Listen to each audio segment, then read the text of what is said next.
7 अक्टूबर 2023 को हमास ने इजराइल के ऊपर जब हमला किया तो उस वक्त हमास के लड़ाके इजराइल से करीब 250 से ज्यादा लोगों को बंदी बनाकर गाजा ले गए थे और इनमें से करीब 100 से ज्यादा लोगों को रिहा किया गया था।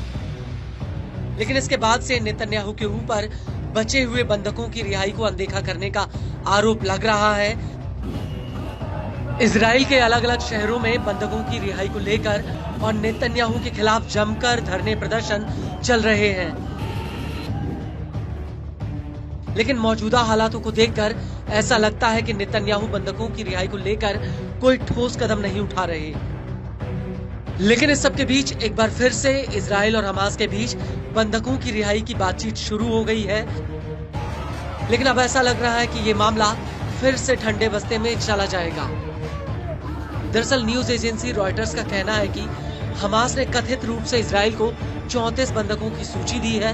न्यूज एजेंसी रॉयटर्स के मुताबिक उसे सूत्रों ने बताया कि इजराइल और हमास के बीच एक संवेदनशील बातचीत चल रही है और हमास ने बंधकों की रिहाई के बदले इजराइल के सामने पूरी तरह से गाजा खाली करने की शर्त रख दी है।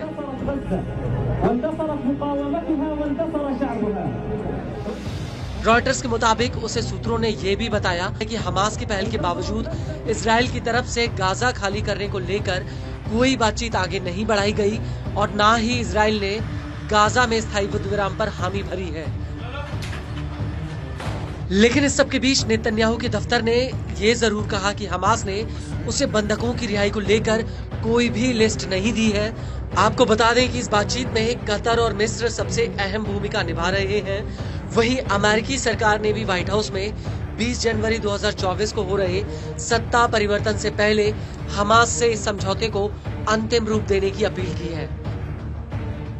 हालांकि हमास का ये जरूर कहना है कि वो इजराइल के साथ एक समझौता करने के लिए प्रतिबद्ध है, लेकिन समझौते में ये बात जरूर शामिल होनी चाहिए कि आईडीएफ गाजा खाली करेगी और यहाँ पर स्थायी युद्ध विराम को मानेगी।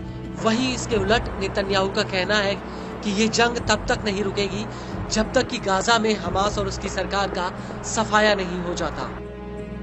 इस सब के बीच आपको ये भी बता दें कि हमास ने 4 जनवरी 2024 को 19 साल की लिरी इल्बेक इजरायली बंधक का एक वीडियो रिलीज किया था, जिसमें लिरी ने इजरायली सरकार और सेना पर बंधकों की जान को दांव पर लगाने का आरोप लगाया था। लिरी इस वीडियो में ये कहती हुई नजर आ रही थी कि बंधकों की जान अब पूरी तरह से आईडीएफ की गाजा खाली करने पर लटकी हुई है। लिरी ने आईडीएफ पर आरोप लगाते हुए ये भी कहा कि ना तो इजरायली सरकार और ना ही सेना के लिए बंधकों की रिहाई प्राथमिकता पर है।